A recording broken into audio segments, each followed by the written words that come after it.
All right, friends, we're back with a new video on guess who? JasonBlaha, man. The gym, lifting, recruiting, lifting slave. Yes, man. Strength and bony fitness. The Sarcopania dude. All right, let's see what the Bumbleclot has to say this morning. So JasonBlaha says people who cannot train hard need more volume. If they can't train hard, they need more volume. Yeah, okay. Hey everybody, it's JasonBlaha here, and today I want to chat with you guys a little bit about the idea that if we train hard enough, we do not need nearly as much volume. And what I find is that the lifters who... If you train hard enough, you do not need that much volume? Isn't that training hard? Volume? Okay. really struggle to train hard on a set per set basis. These are the ones who do make the most gains from adding volume. And it does seem like, though, a lot of evidence-based circles that try to push in that direction. I think because a lot of them, just due to personality type, are just not willing to work that hard. Again, just due to mindset, maybe upbringing, personality, or just, again, an unwillingness to become uncomfortable in the gym.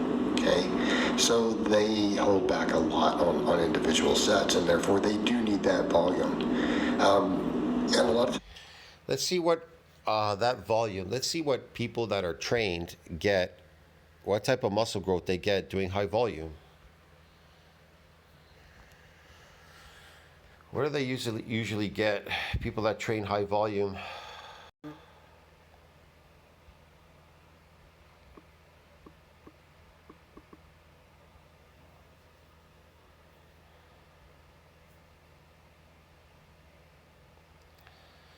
So here's an example in PubMed. Muscle fiber hypertrophy in response to 6 weeks of high volume resistance training in who? In trained young men. Trained young men is largely attributed to what? Sarcoplasmic hypertrophy. Do you want that? So here's the question. The question is this. Do you want that type of muscle growth? Sarcoplasmic hypertrophy. I know. A good majority of you out there don't know what sarcoplasmic hypertrophy is. You just keep thinking everything's hypertrophy, hypertrophy. Oh, it's hypertrophy. You're hypertrophying, all right. But one's real and one's artificial. Okay, so this one here, sarcoplasmic, is artificial. See, when you do a lot of high volume training, especially in trained people, I wouldn't say trained, I would call them adapted. Adapted people, people that are adapted to their exercises that do high volume, get sarcoplasmic hypertrophy. A large amount is attributed to that. There you go. You can read this section if you want. It tells you a bunch of stuff here about. It's based on glycogen loading. It isn't based on protein, contractile proteins, all right? So, yeah, let's see what else he has to say.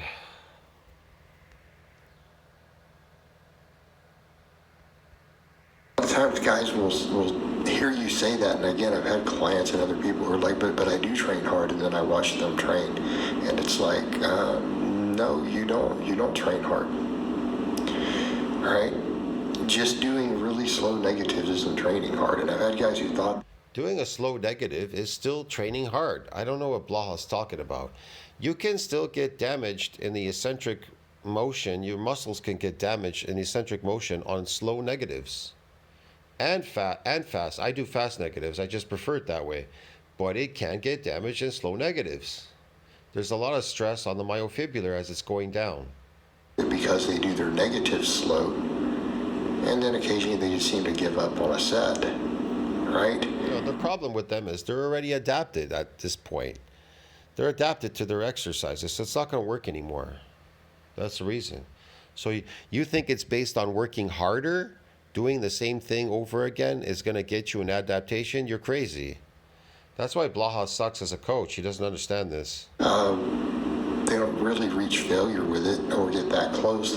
This is probably the most important thing to understand at the adaptation process in a human body. If your coach doesn't understand that, then I would run away from him as quick as possible. And this guy right here, he doesn't understand it because it's kind of obviously obvious what he's saying. He doesn't understand what an adaptation is. Look, sarcoplasmic hypertrophy, it's not regulated by follistatin, myostatin, or the satellite cell. It's based on ATP. It's an energy source loading in your muscle. It's not controlled by any of those things. Neither are the fat cells. And muscle cells have an MND size limit, unlike fat cells. You understand me? I'll explain this. Your muscle cells have a myonuclear domain size limit, how big they can get, okay? The muscle cells, as opposed to the fat cells.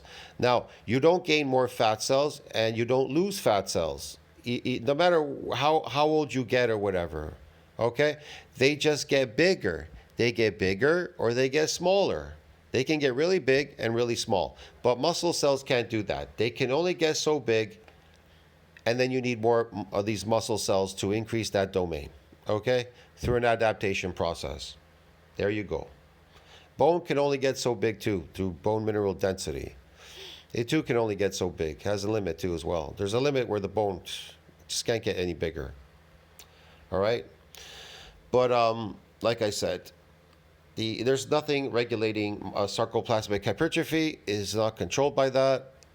And neither is the fat cells. They're not controlled. So yeah. But muscle is. The bar speeds don't slow. You can't see them straining. They're just like, yeah, that's it, I was done. And you know, realistically, when you then make that lifter add more weight, do stuff really hard, really focused, being aggressive with each rep, aggressive but controlled. I've had a case, I've literally had a client who tried to do that. You know, he had failed on lower volume training, and I took his volumes up, and he was trying to do, again, like bare minimum rock bottom, but he thought he was training hard. And I mean, a perfect example, you know, we took his dumbbell row, and I had him add weight, and then he gained 5 reps over what he had previously been able to do with me just coaching him. Now, granted, it was distance coaching, but it was real time over the video call. And all of a sudden, he picked up 5 reps with 5 more kilos on the dumbbell over what he had previously been able to do while doing a longer range of motion. Same thing, he hadn't been feeling the bench in his chest, and I made him actually do hard sets with pauses on the chest, squeezing the bar. Then all of a sudden he's like, oh wow, now I'm getting all sorts of DOMs, I'm getting sore and feeling things I didn't feel. Okay, did things that he was unadapted to doing. Okay, he was doing things he was unaccustomed to doing. Okay, whatever. Yeah. And I think that's a point that people need to remember. For some reason, some guys get this weird idea that they think, well, if I just do negative slow, that's training hard. And I've seen that a lot. Did he get DOMs? It's like, I think that's a bit overhyped. But when you... It's not overhyped. You can get an adaptation doing slow negatives, providing you're not adapted to it. Watch them do a set, you don't see them struggling to stay tight. Again, they think training hard is, once it gets a little hard, they just do a couple cheat reps, they get loose in their form, and because they did a couple more reps when it got harder, again, by doing cheat reps, they're like, I'm training hard. I'm like, but I never saw you really strain. And granted, there can be a time with stuff like deadlift reps, for example, to where you can barely tell, because it tends to move fairly slow. Like, I've done all-out maxes, and people thought, oh man, that's, yeah, you could have done more. And I'm like, no, I really couldn't. I was shaking. But I mean, again, watch this deadlift set, right? Okay, yeah, whatever. And to reset every rep, notice I stay tight, I brace in that last rep. Tight, I brace in that last rep. I'm struggling with it, struggling with it. Right, that's training hard. So struggling with the weight is training hard. So should I pretend that I'm struggling? Let's pretend we're working hard. Man, Blaha's funny. Okay, if you want to get away with lower volumes, all your sets need to be like that. And I'm not saying you have to fail reps. I'm not saying you have to hit failure. I'm not saying you have to do force reps or anything like that. I'm saying you better get really close to failure with good form. Okay? You need to be straining. Okay, you need to be straining. Guys, you need to be straining, huffing and puffing, making crazy noises in the gym. Yes, Blaha, okay. That's going to build the muscle somehow. Straining and huffing, puffing, and screaming is going to build the muscle. Wow. It needs to be difficult. It needs to be difficult, guys. And it'll build a muscle. But that's the thing, you get lifters who they really and truly don't know how to strain. They've never actually pulled or pushed. Oh, they don't know how to strain? Is that a new technique? How to strain? Are you going to teach us how to strain, Blaha? Teach us how to strain, man. Something in their life as hard as they possibly can. Right? They've never done that. I never see you straining. Look at you. You do the same exercises over and over again. Maybe just the background they've had, they've never been required to do so. Maybe they're very cerebral people. They have desk jobs, they've never done any sports. They've never done anything particularly physical other than lifting. Hold on, desk shop people? What are you talking about? Who are these people? What about these people? They've never done any lifting? People that are working that don't lift, don't do any lifting. You know who does lifting? People that are in the gym. They do lifting. So what the hell are you talking about? So they truly don't know how to strain, and until they learn how to strain, those people are going to have to do higher volumes. They're absolutely going to have to, because otherwise they're not going to make progress. Okay. And I think this is where you're seeing certain circles of people who they seem to promote it and they seem to do decent on it, against some of these experts. But then they think that that's a solution to everyone. But then you look at so many people who got absolutely phenomenal gains doing way less than they prescribe. But then you look at the difference in how they got phenomenal gains doing way less than prescribed. Man, I don't know what he's talking about. Train. Right? You look at the difference in how they train. Their sets are actually hard. They're actually challenging. Right? They're squeezing, keeping good form, staying. Did I just not tell you what people get doing high volume exercise? That people that are adapted coming in the gym, what growth they may get is sarcoplasmic. They may not know that. In the back of their mind, they think, well, I got bigger. I gained some weight. I got bigger. They stand on the scale. Look, I'm gaining weight.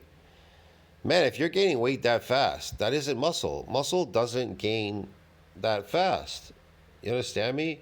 It isn't look, muscle isn't based on energy and isn't based on fat cells. Those two, you could gain a shitload of weight.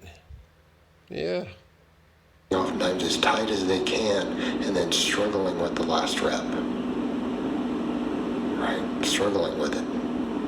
And I chose this video because every single set in this particular one from this training week, was hard. Look, man, if protein builds muscle, then why does everybody opt for, I gotta do a bulk diet? You know what that bulk diet consists of? Fake food. Fake man-made food, a lot of it. Jesus, man, I gotta do a bulk diet. Christ. I gotta put this ATP energy in my muscles and get fat at the same time, be insulin resistant and get fat. And then what do I gotta do? I gotta cut down and get skinny again. Jesus, man. This is incredible. Like that. Okay, they were hard sets. And that's what we're looking for. And again, it doesn't have to be crazy. Everyone has this idea that we're looking for hard sets? What the hell? Oh, it's really hard to train that way, but it's really not. That's something that people tell themselves. They think it's hardcore. They think it's difficult. And I'm like, look, training hard and having some discomfort doesn't have to be this. I could tell you this, though. Eating these carbohydrates, they're a type of energy source. They're a drug. The people definitely say they feel stronger when they're eating carbohydrates. Why is that? Because it's not really your natural diet, but why do you feel strong on it? Because it's a drug. That's why. They're drugs. Really, they're drugs. All plants are drugs, and all drugs are made from plants.